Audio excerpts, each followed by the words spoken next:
الحمد لله الولي الأولى والنصير الأعلى، الموجب على عباده البراءة من الكافر الأقصى والأدنى، والمتوعد مواليهم بالنار وبئس المثوى.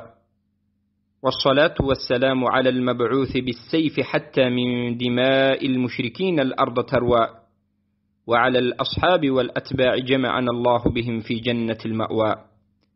أما بعد، السلام علیکم و رحمت الله و برکاته.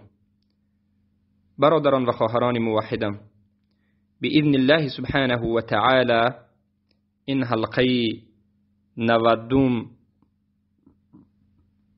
از آموزش توحید است و ان شاء الله سبحانه و تعالی در این حلقه دلیل ها را از سنت رسول اکرم صلی الله علیه و سلم در موضوع الولاء و البراء به شما بیان خواهیم کرد.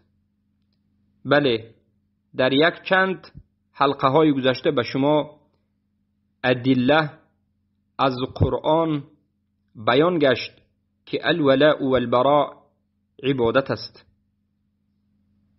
که از توحید الوهیت است. بدون الولاء و البراء توحید الوهیت صحیح نمی شود. ترک الولاء و البراء کفر است و ردت است و الولاء و البراء به هم دیگر به وجود نمی آید. این چنین دلیل ها از سنت رسول اکرم صلی الله علیه و سلم بر بیان اهمیت الولاء و البراء، بر بیان اینکه توحید بدون الولاء و البراء صحیح نمی شود، در بیان اینکه این از کفر بالطاغوت است و از مهمات کفر بالطاغوت است. البراء از مهمات کفر بالطاغوت است و این داخل می شود البراء بر رکن اول لا اله الا الله و الولاء بر رکن دومی لا اله الا الله. یعنی وقتی که لا اله الحق میگویید، شما براءت میکنید از مشرکین، از الههای باطل، از طاغوتها، از انداد و ارباب و از لشکرانش و از پیروانش و از مشرکین و بغض و عداوت نسبت اونها میکنید و تکفیر اونها را میکنید. این براءت است و این رکن اولی لا اله الا الله است. و وقتی که الا الله میگویید، الله را اثبات میکنید و الله را ولی خود میگیرید و رسول الله را و مؤمنان را و کسانی را که الله سبحانه و تعالی اونها را دوست دارد اولیای خود میگیرید. پس الولاء و البراء انا همین بارک الله فیکم از توحید الوهیت است، از کلمه لا اله الا الله است. از همین جهت آیات‌های زیاد در قرآن این عبادت را اثبات میکند، بیان میکند، ذکر میکند و ترکش را کفر و شرک و ردت بیان میکند، نابود شوی توحید الوهیت بیان میکند و این چنین حدیث های زیاده این عبادت بزرگ را بیان میکند. عن ابن عباس رضی الله عنه قال قال رسول الله صلى الله عليه وسلم لأبي ذر أي عرى الإيمان أوثق؟ قال الله ورسوله أعلم. قال الموالاة في الله والمعاداة في الله والحب في الله والبغض في الله. رواه الطبراني. از ابن عباس روایت است که رضی الله عنه گفت که رسول اکرم صلی الله علیه و سلم به ابو ذر گفتند: ابو ذر، بالاترین درجه ایمان کدام است؟ ابو ذر گفتند: الله و رسوله اعلم. الله و رسولش میداند ای رسول الله. بله، این آداب صحابه بود رضی الله عنهم. رسول الله گفتند بالاترین درجه ایمان، قله بالای درجه ایمان این موالات به خاطر الله است. الموالات فی الله. موالات یعنی الولا، انجام دادن الولا. موالات محبت با قلب و نصرت دادن ظاهرا و دوست داشتن به خاطر الله، و معادات فی الله و دشمنی به خاطر الله، بغض و عداوت و دشمنی به خاطر الله. و الحب فی الله عمل قلبی، محبت به خاطر الله و البغض فی الله، و بد دیدن به خاطر الله.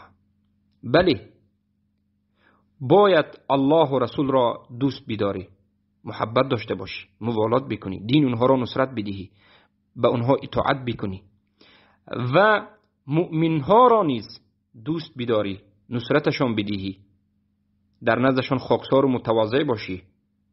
اما شیطان و لشکرش و مشرکین و مرتدین و این منافقین را بد ببینی، دشمن و عداوت نسبت اونها داشته باشی، و همه این عملات را به خاطر الله انجام بدی. البته این روایت به خود شاهدهای زیادی دارد که خود طبرانی روایت کرده اند،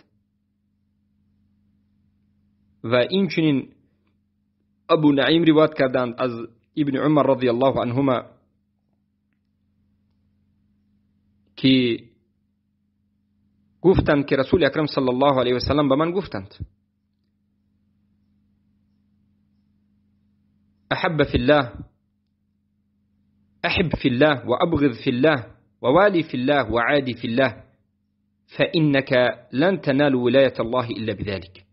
به خاطر الله دوست بدار، به خاطر الله محبت کسی را انجام بده، به خاطر الله بغض بکن، عداوت بکن، به خاطر الله موالات کن، دوستی کن، مهربانی کن، خاکساری بکن و نصرت بده، و به خاطر الله دشمنی بکن. سبحان الله. همانا بدان که هرگز به ولایت الله به درجه اولیاگی نمیرسی مگرم با همین عمل. الله اکبر.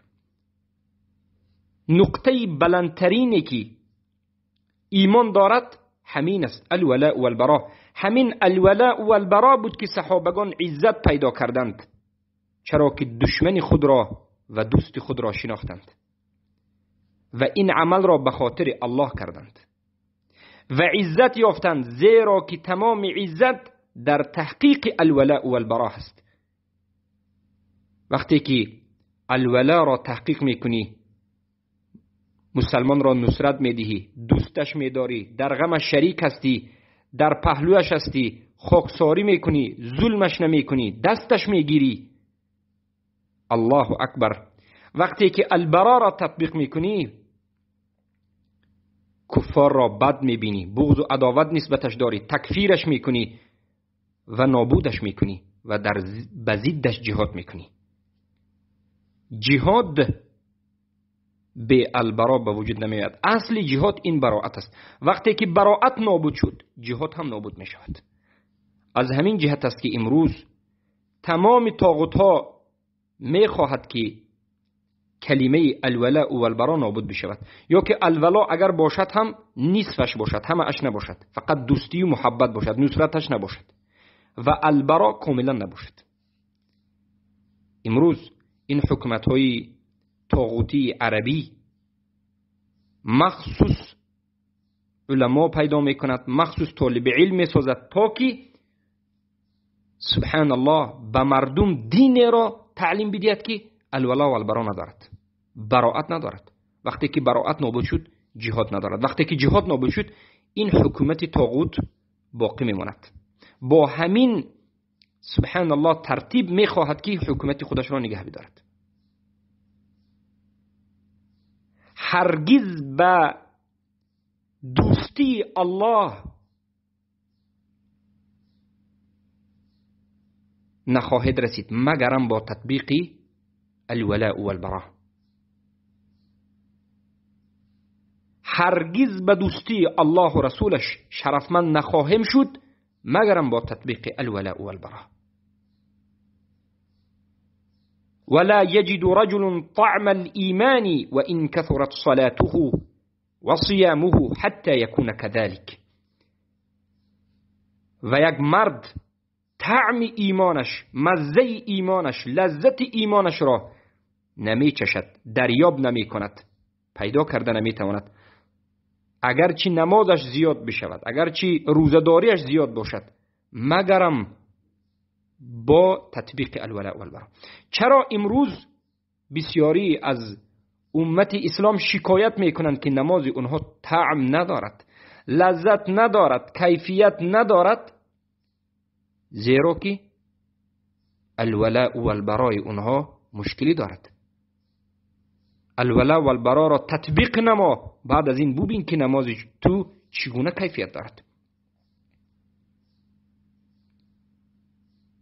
البته این روایت را ابو نعیم روایت کردند. ابن جریر الطبری و عبدالله ابن مبارک در کتاب زهد، البته موقوف از ابن عباس باز روایت های دیگری کرده اند و احمد ابن حنبل از حدیث براء ابن عازب رضی الله عنهما روایت کردند: كنا جلوسا عند النبي صلى الله عليه وسلم فقال أي على الإسلام أوثق. یعنی حدیث ها زیاد است که همه اش به همین معنا شاهدی هم دیگر است. ابو داود در سننشون، ابو داودی طیالسی و ابن ابی شیبه و بیهقی در شعب الایمان همه روایت میکنند و اینچنین طبرانی و غیره به همین معنا روایت میکنند که یکی از بالاترین درجه ایمان این الولاء والبراء است. البته رسول اکرم صلی الله علیه و سلم به عباره های گوناگون من شما را از براءت کفار تنبیه دادند، از براءت کردن از این کفار مشرکین خبر دادند و به من و شما امر کردند و این چنین به من و شما تعلیم دادند و امر کردند که ما به اونها موالات نکنیم. یکی از نمود موالات کفار این تشبیه کردن به کفار است، مانند شدن به کفار ظاهرا، خلقا، در سخن گفتن و راه گشتن و در همه نمود زندگی. اینمی موالات کفار است، یکی از نمودهاش است. البته تشبیه هست که آدم را کافر میکند و تشبیه هست که البته آدم را گناهکار میکند و کافر نمیکند و تشبیه در حالتهای ضروری است که البته که بوکی ندارد. تشبیه که انسان را کافر میکند تشبیه کردن مسلمان به کافر به خاطر دینش، به گردنش کریست انداختن، به عبادتگاه اونها رفتن و به اونها مانندی کردن و غیره. پس رسول الله به ما تعلیم دادند که ای مسلمان ها شما براءت کنید از مشرکین، از یهود و نصارا و از همه کفار، از مجوس و به اونها خودتان را مانند نکنید. چخیلی که امام احمد در سننشون و ابو داود طیالسی در سننشون و حاکم در مستدرکش روایت میکنند که رسول اکرم صلی الله علیه وسلم گفتند من تشبه بقوم فهو منهم. هر کسی از شما ای مسلمان ها خودش را به کافرها هم مانند کنند، خودش را به کافرها تشبیه بدهد، بداند که از جمله همونها است. پس من و شما باید از کافر و مشرک فرق داشته باشیم. رسول اکرم صلی الله علیه و سلم همیشه صحابگان را تعلیم دادند که براءت را اعلان بکنید و مخالف مشرکین باشید. چه که امام بخاری رحمه الله در جامع صحیح بخاری روایت میکنند و میگن که مختصر صحیح جامع صحیح بخاری قال النبی صلی الله علیه و سلم خالف المشرکین، مشرک ها را مخالفت نمایید، مخالف مشرک ها باشید. از همین جهت رسول اکرم صلی الله علیه و سلم به ما تعلیم دادند که ریش‌هایتان را دراز گذارید، ریش‌هایتان را کوتاه نکنید، اما موی لب‌هایتان را کوتاه بکنید. جزروا الشوارب، قصروا الشوارب وفروا اللحى. ریش‌هایتان را کوتاه بکنید و موی لب‌هایتان را کوتاه بکنید و ریش‌هایتان را دراز گذارید. و خالف الیهود والمجوس، مخالف یهود و مشرکین و مجوس باشید. براءت اعلان کردن فقط با زبان گفتن نیست، براءت اعلان کردن همچنین به قول است. شما اگر در بین کفار باشید، در بین مشرکین باشید، شکل شما مثل شکل کفار باشد، شما را در بین کفار و مشرکین شناخته نشود که شما مسلمانت، علامت اسلامیتون باقی نماند، پس تشبیه به کفار کردید. گرچنده که شما مسلمانت، نماز میخونید، موحدید، اما این عملتون به نهایت خطری بزرگ دارد و این کفر است که 100% مثل کفار باشید. از همین جهت علما میگویند همان وقت در بین کفار زندگی کردن جایز است که انسان دینش را، شعارش را، اصل دینش، توحیدش را، کفر به طاغوتش را آشکار کرده تواند. وقتی که آشکار کرده نمیتواند، در اونجا زندگی کردن حرام است و هجرت واجب است. و اگر نه در بین مشرکین زندگی بکند و آهسته آهسته از دینش عقب نشینی بکند و موالات به کفار و براءت از المسلمین بکند، والعیاذ بالله، این کفر است و صاحبش را از اسلام بیرون میکند. و رسول الله صلی الله علیه و آله گفتند انا بریء ممن یعیش بین ظهر المشرکین، من بیزار هستم، من براءت میکنم از کسی که به نام مسلمان است و در بین مشرکان زندگی میکند. مسلمان ها وقتی که در بین کفار و مشرکین زندگی میکنند، وقتی که خدمتگار اونها هستند، وقتی که غلام اونها هستند، وقتی که عدد اونها را زیاد میکنند، وقتی که در لشکر اونها همصف میشوند و ضد مسلمان ها میجنگند، پس از کجا مسلمانیش باقی میماند؟ ای مسلمان ها بیدار باشید، عزتتان را دریاب بکنید. عزت شما در توحید است، عزت شما در اسلام است. ای ملتی بیچاره مظلومی مسلمان های تاجیک، شما مظلومید. مظلومی شما این است که این کمونیست های ملعونین 70 سال شما را در غلامی نگه داشتند، 70 سال علمای شما را به قتل رسانیدند، 70 سال دین را از شما گرفتند. آهسته آهسته یک چند طبقه از مردم را بیدین کردند. امروز باشد با یک نظام را ترتیب دادند که مردم باز غلام در این روزهای کفار. الله لعنتشان کرد، این کفاری روزها را نابودشان بکند. افسوس که امروز بعضی از انسانها به نام مسلمان باز طرفدار همین حکومتند. کسانی که طرفدار این حکومت روس است یا حکومتی طرفداری طاغوتی است، نظام این را طرفداری میکند، این کافر است و مرتد است. افسوس که باز مسلمان ها فرزندان خود را به صف لشکر این روس میدهد و باز خرسند میشود و این را قهرمانی میداند. این قهرمانی نیست، این یک بدبختی و کفر و ضلالت است. این شرمندگی است به یک مسلمان به نام مسلمان که فرزند خود را به لشکری کفار بدهد. به مانند این که یک انسان به پیامبر صلی الله علیه و سلم در زمان پیامبر ایمان آورده باشد و مسلمان شده باشد و صحابه شده باشد و بعد از این در بین مشرکین زندگی کرده و فرزندش را به لشکری قریش داده باشد. آیا همین ممکن است؟ البته ممکن نیست.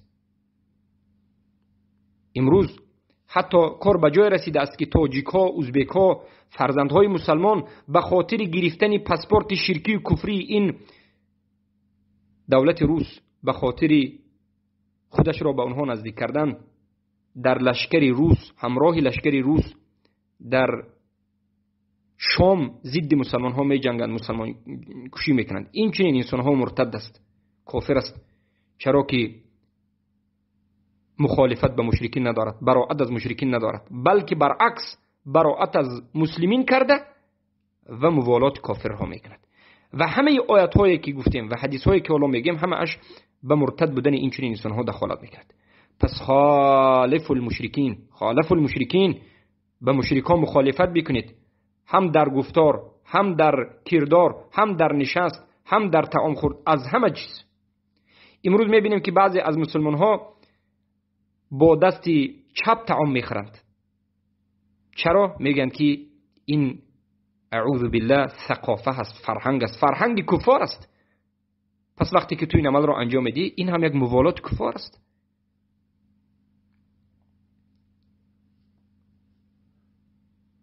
پیامبر صلی الله علیه و سلم گفتند، خیلی که امام بخاری روایت میکنند، در صحیح بخاری اومده است که لا یقتل المسلم بکافر، اگر یک مسلمان یک کافر را کشد، مسلمان را به خاطر کافر کشته نمیشود. چرا که درجه مسلمان از کافر بلند است. این هم یک موالات مسلمان است که مسلمان را نباید به خاطر کافر بکشی، مسلمان را نباید به خاطر یک طاغوت بکشی. اما افسوس که امروز یک طائفه خودش را به سلفی نسبت میدهد، اینها سلفی نیست، اینها یک گمراه است، اینها طاغوت پرست مرجئه جهمی ها، مدخلی ها، جامی ها. امروز مسلمان ها را، اهل توحید را به طاغوت سپاریدن را جایز میدانند، حتی در بعض حالات واجب میدانند. خیلی که یکی از علمای این مدخلی ها در یوردن این فتوا را داده و یکیش در سعودی این فتوا را داده، در مصر حتی این فتوا را دادند. میگویند که یعنی این اهل توحید را، اهل سنت، طالب علمان اهل سنت، علمای اهل سنت را خوارج میگویند و بعد از این میگویند که با ولی الامر باید سپاریده شود. بله در تاجیکستان هم هست، مدخلی ها هست که اگر یک اهل توحید حقیقی را فهمد، اگر در بحث و مناظره زورش نرسد، در بحث و مناظره شکست بخورد، این جهلا راست می رود به طاغوتش و این مرد موحد را می سپارد، خبرکشی می کند. آیا این کفر است یا نیست؟ بله کفر است. چرا که موالات به طاغوت کرده، براءت از موحدین کرده. چرا که الولاء و البرا ندارد. چرا که به کفار و مشرکین، به طاغوت ها و مرتدین کمک کرده شده است. مظاهرت المشرکین و معاونتهم، هشتمین شکننده اسلام همین است و به همین واقع شده و همچنین انسان کافر مرتد می شد.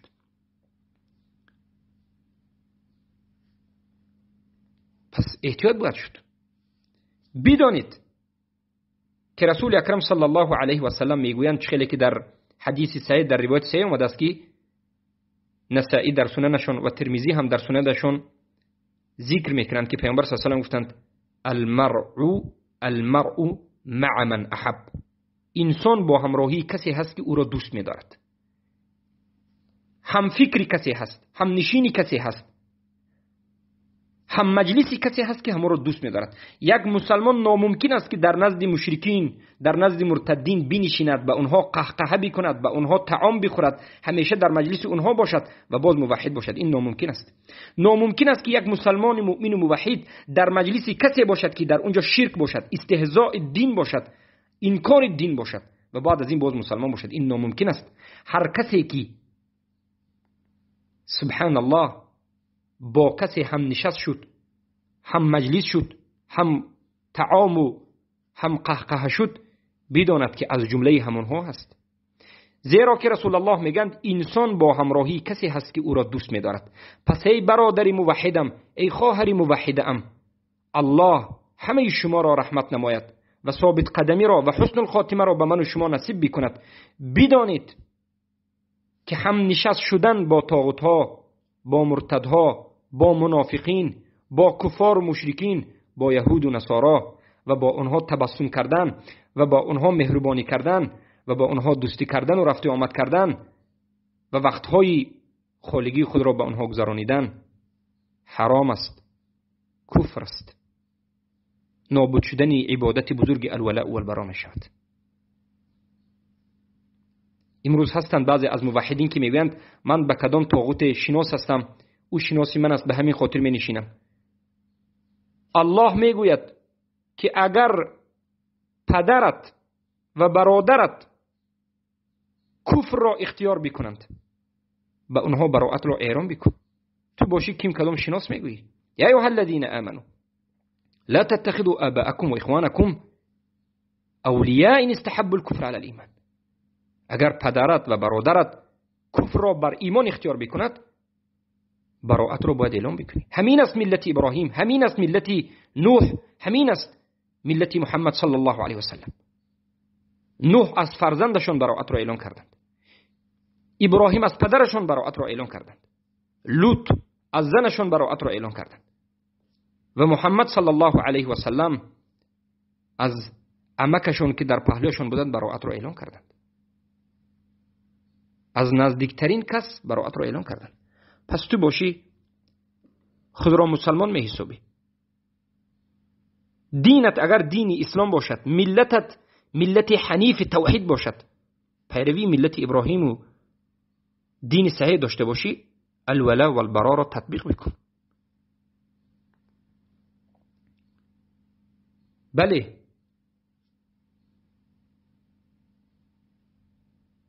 حدیث های زیاد در این باب آمده است. بارك الله فيكم.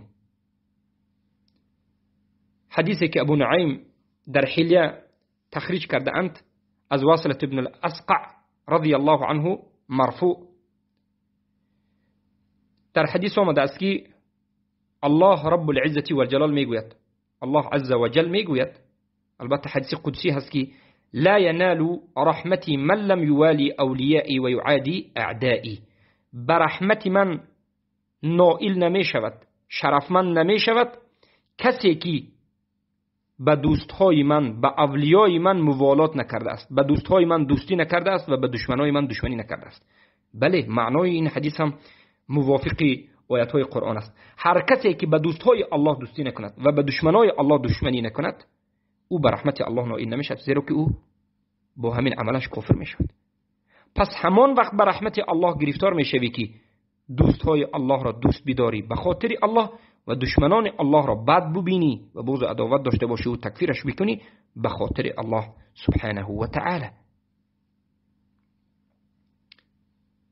امروز هستند کسایی که میگویند من الحمدلله مسلمانم، به کسی دیگر کار ندارم، الله مرا از این چیزا طلب نکرده است. همچنین هستند انسان ها. البته اینها گمراهان هستند، اینها خودشون طاغوت شده و طاغوت پرست شده اند. چرا که من و شما به کسی دیگر باید کار داشته باشیم. کارداری ما این است که ما مردم را باید به دو تقسیم بکنیم، تقسیمی که دوستان الله هستند و به اونها دوستی بکنیم و تقسیمی که دشمنان الله هستند و لشکران شیطان و طواغیت هستند که به اونها باید دشمنی بکنیم. و براءت به تکفیر ناممکن است، باید تکفیر بکنیم. مشرکین را، یهود، نصارا، مرتدین، منافقین را تکفیر بکنیم. و این چنین از دوم این لشکران کفار اهل بدعت باید چی کنیم؟ دور باشیم. اهل بدعت را حجر نماییم. براءت نه، البته حجر.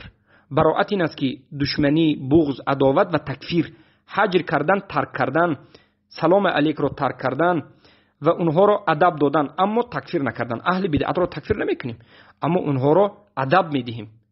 از همین جهت است که احمد ابن حنبل رحمه الله میگن، خیلی که در شرح السنه امام البربهاری روایت میکنن که احمد ابن حنبل رحمه الله گفتند اذا سلم الرجل لأهل بدعة فهو يحبه. اگر یک اهل توحید، یک انسانی که از اهل سنت و جماعت است به یک اهل بدعت سلام بدهد، داند که او را دوست داشته است. معنی سخن این است که ای اهل توحید، به اهل بدعت سلام هم ندهید. این دین ما را ببینید. به اهل بدعتی که عقیده اش معلوم نیست، این طرف و آن طرف است، حقیقت را نمیگوید، بازی میکند و بدعت دارد، به آنها سلام هم ندهید. این تکفیر کردن نیست، این حجر است، حجر اهل بدعت است. به اهل بدعت تبسم کردن، مهربانی کردن، سلام دادن، او را سید گفتن، این خیانت کردن به دین اسلام است. زیرا که من اهل بدعت را شما گویا که اقرار کرده و راه انتخاب کرده او، دین ساخته او را شما گویا که خوب گفته شدید. از همین جهت احمد ابن حنبل در جای دیگر میگویند که سبحان الله، هر کسی که اذا احب الرجل اهل بدعت احبط الله اعماله و اخرج نور الاسلام من قلبه. زمانی که یک مرد، زمانی که یک انسان موحد از اهل سنت و جماعت یک اهل بدعت را دوست می‌دارد، او را احترام میکند، سید میگوید، اینو آن میگوید، بداند که عملش را الله نابود میکند، عملهای نیکش را نابود میکند به خاطر دوستی به اهل بدعت، و بعد از این نور اسلام را از قلبش بیرون میکند. به خاطر این که به اهل بدعت دوستی میکند، آهسته آهسته گمراه میشود. همین هم یک نمودی تطبیق الولاء والبراء است. سبحان الله.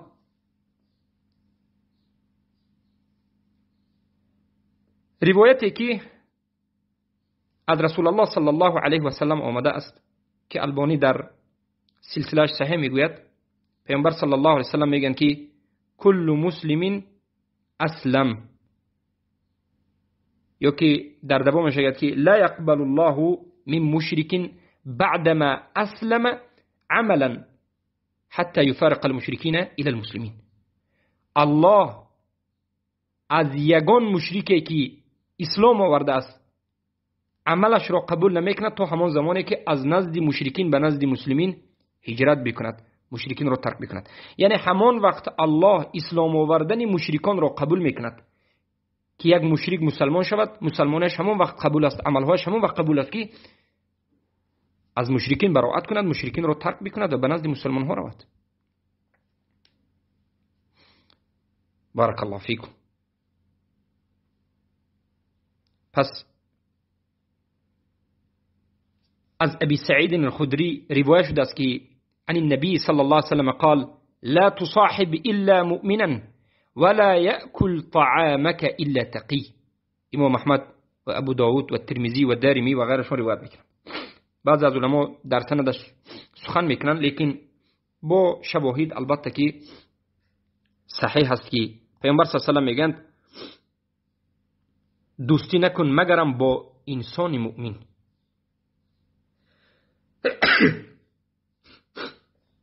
الحمدلله. و طعامت را نخورد مگرم انسان تقی و مؤمن. در حدیث تی آمده است که پیامبر صلی الله علیه و سلم میگویند ان النبي صلی الله علیه و سلم قال عن ابي هريره رضی الله عنه ان النبي صلی الله علیه و سلم قال الرجل على دين خليله فلينظر احدكم من يخالله. مرد در دین خلیلش هست. مرد یک انسان در دین برادر و دوستش هست. کسی را دوست بگیرد در دین همون است. پس ای مسلمان ها بنگرید که یکی از شما با کی دوستی میکنید. ای جوان ها، ای موحدین، ای اهل توحید، ای مسلمان ها بنگرید که دوست شما کی است. اگر دوست شما موحد باشد الحمدلله در خیر بزرگ هستید. اگر دوست شما منافق، مشرک یا کافر باشد بدانید که شما هم در دین همون هستید. زیرا که رسول الله گفتند الرجل علی دین خلیلی فلینظر احدکم من یخالله. مرد در دین دوستش هست، پس بنگرید که یکی از شما دوستش کی است. امام احمد در مسندشون، ابو داود در سننشون و ترمذی در سننشون روایت میکنند. حدیث حکمش صحیح است که علما و محدثین صحیحش کردند. این چی است؟ این تعلیم دادن الولاء و البراء است که پیامبر صلی الله علیه و آله شما را تعلیم داده ایستادند که دوستت باید مؤمن باشد. به اون کسی که موحد هست به همون دوستی بکن و از غیر موحدین به کسی دوستی نکن. چه که در حدیثی دیگر آمده است که رسول اکرم صلی الله علیه و سلم گفتند لا تبدأوا اليهود والنصارى بالسلام فاذا لقيتم احدهم في الطريق فاضطروه الى اضيقه. ای مسلمان ها، یهود و نصارا را با سلام شما شروع نکنید. یعنی شما اول شده به یهود و نصارا سلام ندهید. البته کلمه السلام علیکم و رحمت الله و برکاته را به یهود و نصارا، به مرتدین مشرکین گفتن حرام است، برای آنکه این السلام علیکم و رحمت الله و برکاته این شعار مسلمان ها بین هم دیگر است. این اعلان امن و امانتی هست. هیچگاه مسلمان حق ندارد که به یهود و نصارا و به مشرکین اعلان امن و امانتی بدهد. و بعد از این وقتی که مسلمان اول شده به یهود و نصارا سلام میدهد این بی عزتی است. باید مسلمان عزیز باشد، اول به مسلمان کافر سلام بدهد و بعد از این مسلمان باید جواب بدهد. پیامبر میگن و زمانی که شما با یهود و نصارا در یک راه واخوردید شما راه را به اونها تنگ بکنید، کیفتوتون را یعنی بکشوید وسیع، اونها را زیق بکنید، قسطه بکنید. و این روایت امام مسلم است که در صحیحشون روایت کردند و احمد در مسندشون و ابو داود و ترمذی در سننشون روایت کردند. روایت است که ابو نعیم در حلیه‌اش روایت میکند از علی رضی الله عنه که گفت من رسول الله صلی الله علیه و سلم را شنیدم که گفتند لا تساوون في المجلس والجئوهم الى اضيق الطرق فان سبوكم فاضربوهم وان ضربوكم فاقتلوهم. هیچگاه کافر را، مشرک را در مجلستون برابر نکنید و اونها را بزرگ نشان ندهید. اگر به مجلستون بیاید اونها را، اگر در راه واخورید اونها را در راه قسطه بکنید. اگر شما را دشنام بکند بزنید و اگر شما را بزند بکشید.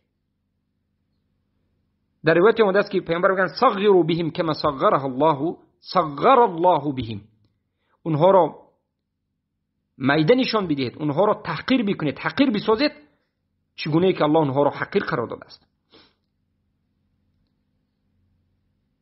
ابو داود و نسائی در سننشان روایت میکنند از بریده رضی الله عنه که قال رسول الله صلی الله علیه وسلم لا تقولوا للمنافق سيدا فانه ان يكون سيدا فقد اسخطتم ربكم. ای مسلمان ها، یک منافق را سید نگویید. سید یعنی یک لقب خوب و شرفمند به یک منافق ندهید، زیرا که اگر شما یک منافق را سید بگویید، الله رب العزت و الجلال از شما راضی نمی شود. الله راضی نیست که شما منافق را سید بگویید. سید یک انسان بهترین، این صفت مسلمان است، یعنی صفت یک انسان موحد است. سبحان الله. ببینید چقدر روایت هایی که به شما الولاء و البراء را تعلیم میدهد. بارک الله فیکم. در روایت دیگر آمده است که بیهقی روایت میکنند در شعب الایمان که پیامبر صلی الله علیه و آله گفتند اذا قال الرجل للمنافق یا سید فقد باء غضب ربه. در مستدرک حاکم هم همین روایت آمده است اذا قال الرجل للمنافق یا سید فقد اغضب ربه تبارک و تعالی. اگر یک مرد مسلمان منافق را ای سید بگوید، به تحقیق غضب الله رب العزت و الجلال را برآورده است، الله را غضب کننده است. پس من شما نه فقط کافر، حتی یک منافق که منافق اعتقادی است کافر است یا منافقی غیر کافر است، یا حتی یک فاسق را نباید مدح بکنیم و او را درجه برداریم. فاسق باید در جای فاسقش بیستد، مؤمن موحد باید در جای مؤمن موحدیش بیستد. چخیلی که ابن ابی الدنیا و ابو یعلا و بیهقی در شعب الایمان روایت میکنند که از انس رضی الله عنه روایت است که میگن اذا مدح الفاسق غضب الرب اهتز ذلك العرش. زمانی که فاسق مدح کرده میشود الله غضب میکند.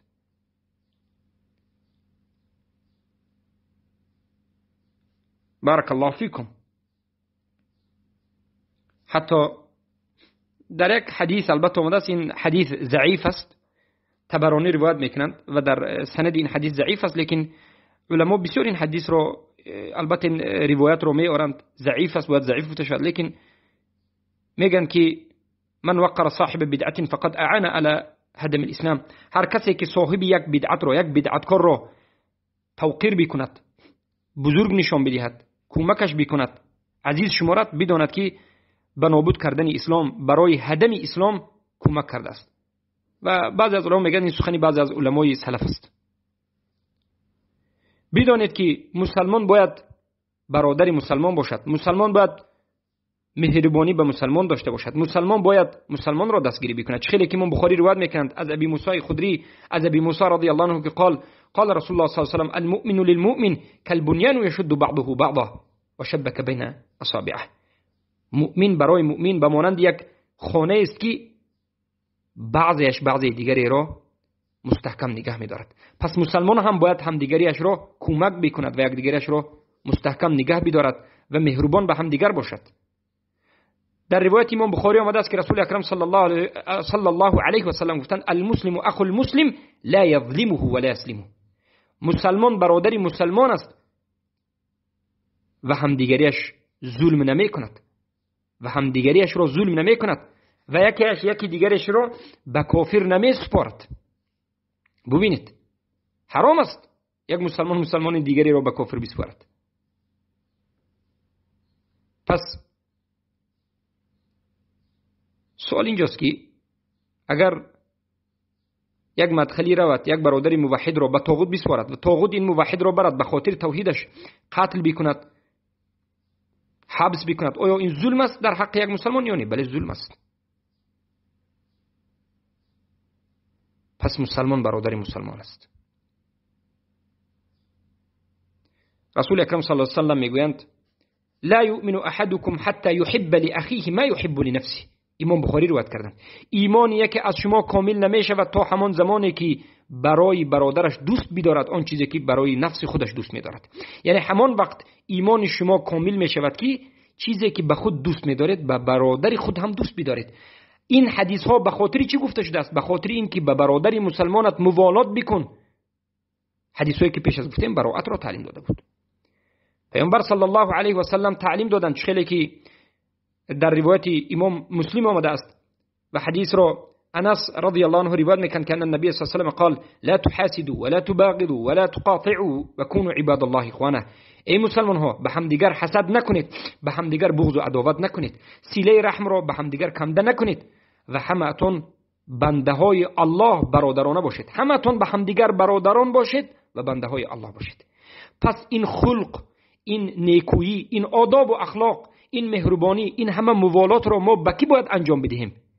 به مسلمان. ما دلی کی را نباید انجامیم؟